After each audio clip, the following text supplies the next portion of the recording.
송은재TV 시작합니다. 부산의 장해찬도 무소속 출마를 선언을 했습니다.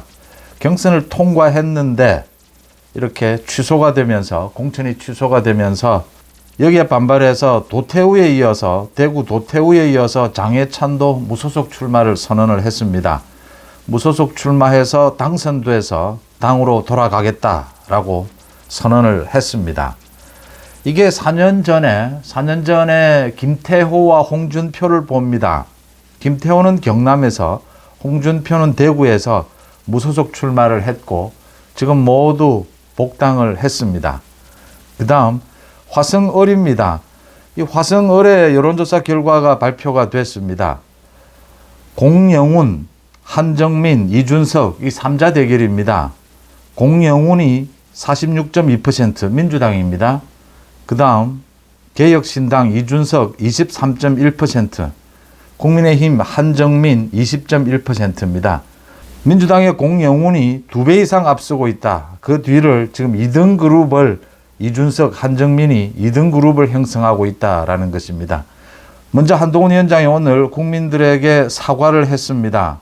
물가 부분입니다. 물가 부분과 관련해서 앞으로 매일같이 당정 협의를 하고 이 물가를 챙기겠다라고 했습니다.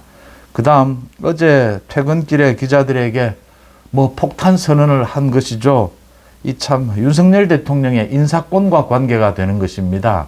이종섭 문제라든지 황상무 문제는 이 인사권과 관계가 되는 것이기 때문에 말도 조심할 수밖에 없습니다. 또 당정 갈등이 일어나면 이거 참 부담인데 일어나지 않을 수도 없는 이런 상황입니다. 그러니까 이종섭에 대해서는 당장 귀국하는 것이 맞지 않겠느냐. 그 다음 황상무에 대해서는 이 잘못된 것이어서 스스로 처신을 결정하랍니다. 대통령의 인사권을 건드리지 않으면서 한동훈 위원장이 할 수 있는 가장 최고조의 폭탄 선언을 한 셈입니다. 그 다음 또 있습니다. 의대 증원 부분이 있고 이 오늘 대국민 사과를 한 이 물가 부분이 있습니다. 이런 부분들이 이 네 가지가 지금 국민의힘 지지율의 발목을 잡고 있다 이런 이야기를 하는데 이 네 가지가 성격이 좀 다릅니다. 그러니까 정리를 좀 해보자면요. 시민사회 수석인 황상무는 그 언론 테러를 이야기한 것은, 특히 그 MBC에 대고 그 이야기를 한 것은 이건 실언을 한 겁니다. 그래서 황상무 스스로 책임을 지는 것이 맞다 이렇게 보이고요. 그 다음 이종섭 호주 대사 부분은 공수처가 잘못하는 것, MBC 가짜뉴스 부분이 있습니다. 그래서 지금 대통령실에서도 입장을 내고 있는데 황상무도 이게 지금 그렇게까지 사퇴까지 해야 될 문제냐라는 것이고요. 그 다음 이종섭 문제는 지금 공수처가 소환도 하지 않는데 들어와서 뭘 어떻게 하겠다라는 것이냐. 일리가 있습니다. 그런데 이게 지금 정무적 판단이지 않습니까? 이종섭이 잘못했다라기보다는 공수처, MBC 가짜뉴스가 더 문제죠.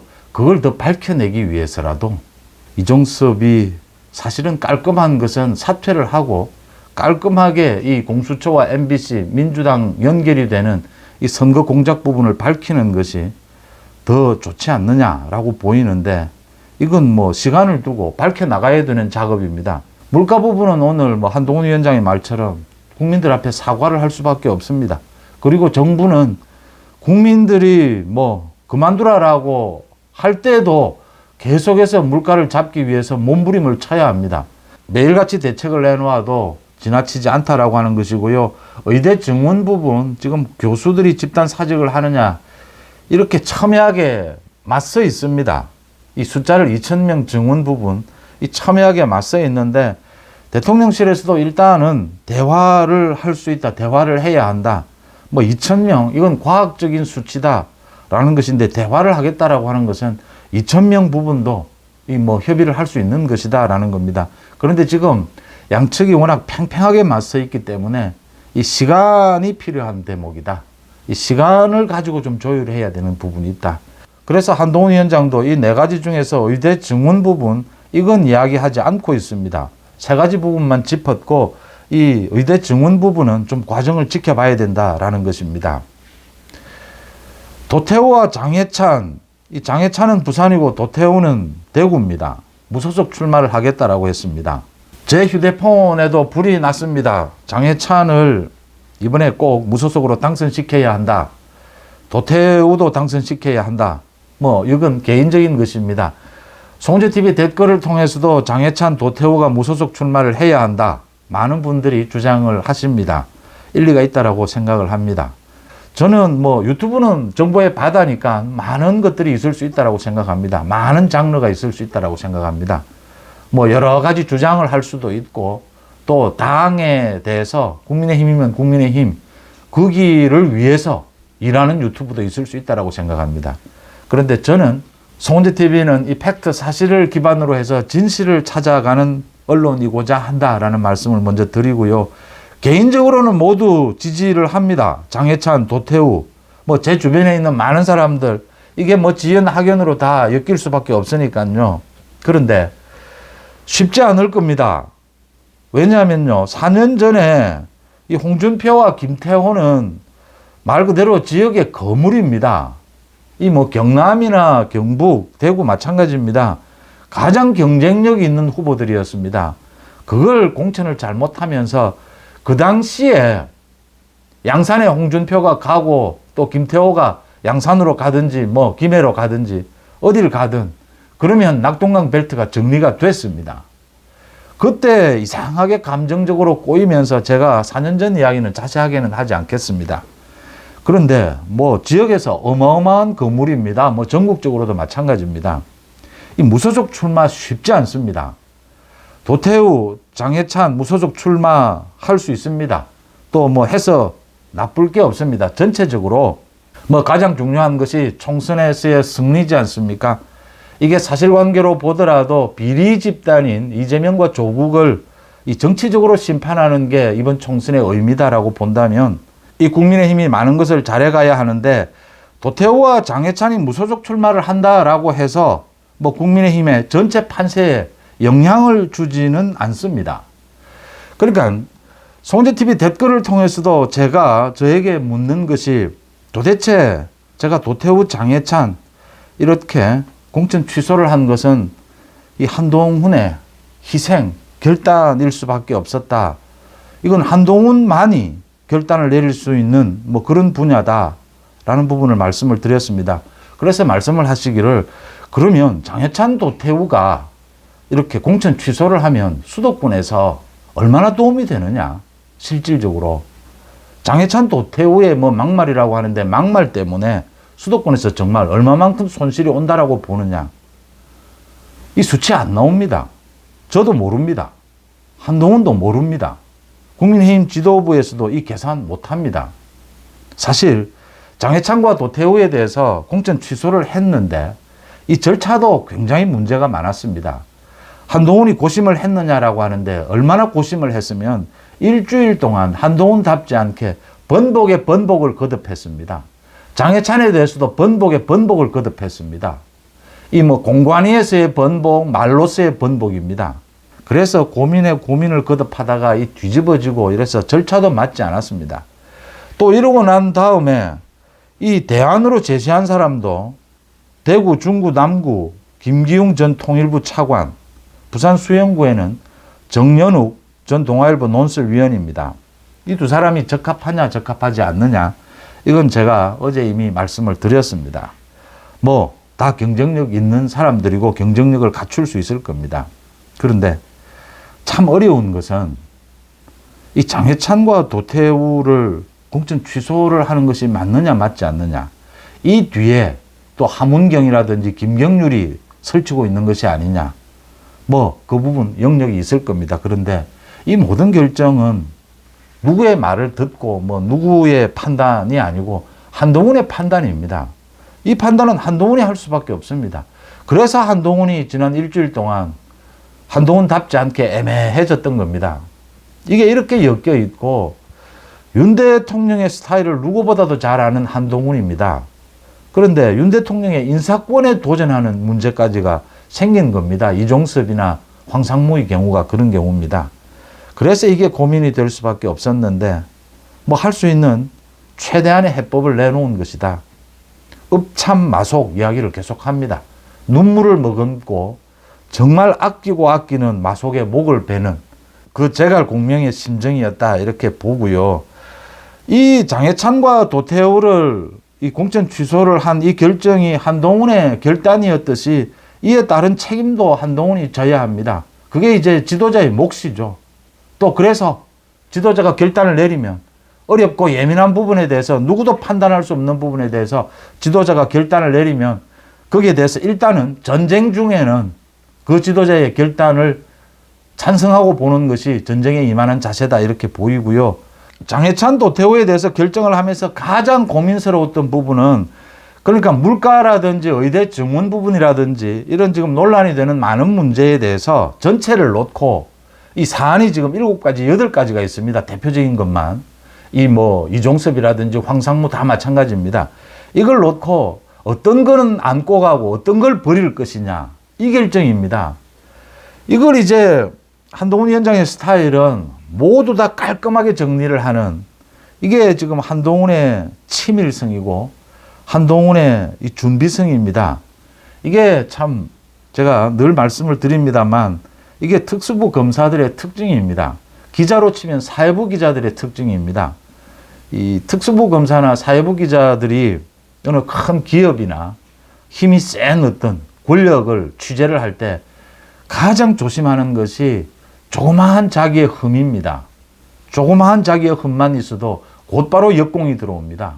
돈과 권력이 있는 사람을 공격하는 형태의 이런 수사를 하고 취재를 할 때는 가장 조심해야 되는 것이 자신의 흠입니다. 이 자신의 조그마한 흠, 그것마저도 없도록 철저하게 대비해야 한다.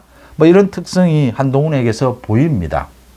그런데 이 결정이 어떤 효과로 나타나게 될까라는 부분은 한동훈의 책임으로 남아있다라는 것이고요. 장해찬 도태우는 홍준표나 김태호와는 달리 정치 신인입니다. 그런데 이번에 불출마를 선언한 거의 유일합니다. 장제원, 부산의 장제원도 무소속 출마를 했더랬습니다. 그러니까 공천을 못 받아서 무소속 출마를 한 경우가 있습니다. 장제원의 경우에는 또 이 사상 지역구에 장제원의 그 오랜, 그 가족의 오랜 이런 연고가 있습니다. 도태우와 장해찬은 좀 정치 신인이어서 쉽지는 않을 것이다. 이게 지금 3자 대결이 이제 펼쳐지게 되는 셈입니다. 이 민주당과 국민의힘 후보 그리고 무소속인 장해찬, 도태우가 이렇게 경쟁하는 모양새 정치 신인으로서 당선된다는 건 쉽지 않을 겁니다. 장해찬, 도태우. 그런데 많은 열화와 같은 지지가 있습니다.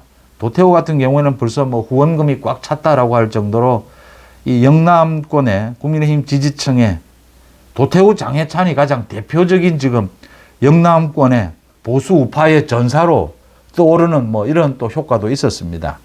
그 힘을 바탕으로 해서 당선권에 갈 수 있지 않을까 이런 계산을 했을 것이고 또 장해찬, 도태우가 무소속 출마를 하는 것이 큰 전체 판세에 영향을 주는 것은 아닙니다. 당선되는 것이 중요한데 여기에서 이제 2가지만 지적을 하고자 합니다. 이번에 두 사람 모두 사과를 하고 정말 크게 반성도 했을 겁니다. 그러니까 누구를 공격한다라고 해서 꼭 욕을 할 필요는 없지 않습니까? 꼭 욕을 해야 누구를 공격을 잘하는 것이지는 않지 않습니까? 이런 부분 국회의원이 무슨 대단한 권력이 있다고 생각지는 않습니다. 정치의 영역의 한 대표적인 분야일 뿐입니다. 그런데 이렇게 꼭 국회의원이 되겠다라고 한다면 그런 부분이 좀 달라져야 된다라고 하는 것이고요. 또 핵심 지지층만 가지고 절대 당선될 수는 없습니다. 이 장제원도 무소속 출마를 했었고 홍준표, 김태호 다 무소속 출마의 경험이 있고 그 현장을 제가 다 지켜봤습니다. 이게 만만하지는 않다. 그 다음 이 이준석이 출마한 화성을로 가보겠습니다. 경인방송과 인천일보가 한길리서치에 의뢰를 해서 지난 15일에서 16일 이 화성을에 503명을 대상으로 여론조사를 한 것입니다. 민주당의 공영훈 46.2%, 개혁신당의 이준석 23.1%, 국민의힘의 한정민 20.1%였습니다. 여기는 인근 지역구 화성 정에 출마를 합니다. 이원욱. 이 이원욱이 내리 3선을 했던 곳입니다. 이원욱이 지금 이준석에게 이 지역구를 물려주고 자기는 옮긴 건데 이원욱이 계속 50%를 넘는 압도적인 이 지지를 받아서 당선이 됐었습니다. 그래서 뭐 민주당의 텃밭입니다. 또 여기는 평균 연령이 34세입니다. 우리나라에서 가장 젊은 도시입니다. 여기에 한정민이 국민의힘 한동훈 위원장이 영입을 했습니다. 영입을 해서 여기 후보로 나섰는데 역시 더블 스코어입니다. 이준석 23, 한정민 20%인데 공영훈도 뭐 인지도는 없습니다. 그런데 46%를 넘었습니다. 참 압도적이다 이렇게 보입니다. 문제는 여기 내용을 좀 들여다보면요. 60대 이상은 한정민 후보를 압도적으로 지지를 합니다. 그리고 20대, 30대에서 이준석 지지가 있고요. 공영훈 후보는 40대, 50대를 비롯해서 뭐 전반적인 지지가 있습니다. 남녀 가리지 않고 지역별로도 골고루 민주당이 압도적인 이 지지율을 보이고 있습니다. 한정민 후보의 인지도가 문제입니다. 한동훈 위원장이 두세 번을 찾게 될 텐데 한동훈 위원장이 얼마만큼 한정민 후보의 인지도를 끌어올리느냐. 그 다음 20대, 30대에서 이준석과 승부를 벌여야 합니다. 이 민주당의 고정 지지층은 이 지역에서 이건 건드리기가 힘들 겁니다. 그러니까 40% 가까이, 30%, 40% 가까이의 이 민주당 고정 지지층은 건드릴 수가 없습니다. 이준석을 꼴찌로 밀어내면서 20대, 30대의 지지율을 가져와서 한정민이 빠른 시간 안에 이 후보 등록을 거치고 본격적인 선거전 전에 공영훈과 이 2파전 구도를 만들어낼 수 있느냐. 그러기 위해서는 20대, 30대에 대한 한정민의 이 어떤 공약이라든지 인지도를 높이는 이게 지금 시급하다 이렇게 보입니다. 송재TV 마칩니다. 고맙습니다.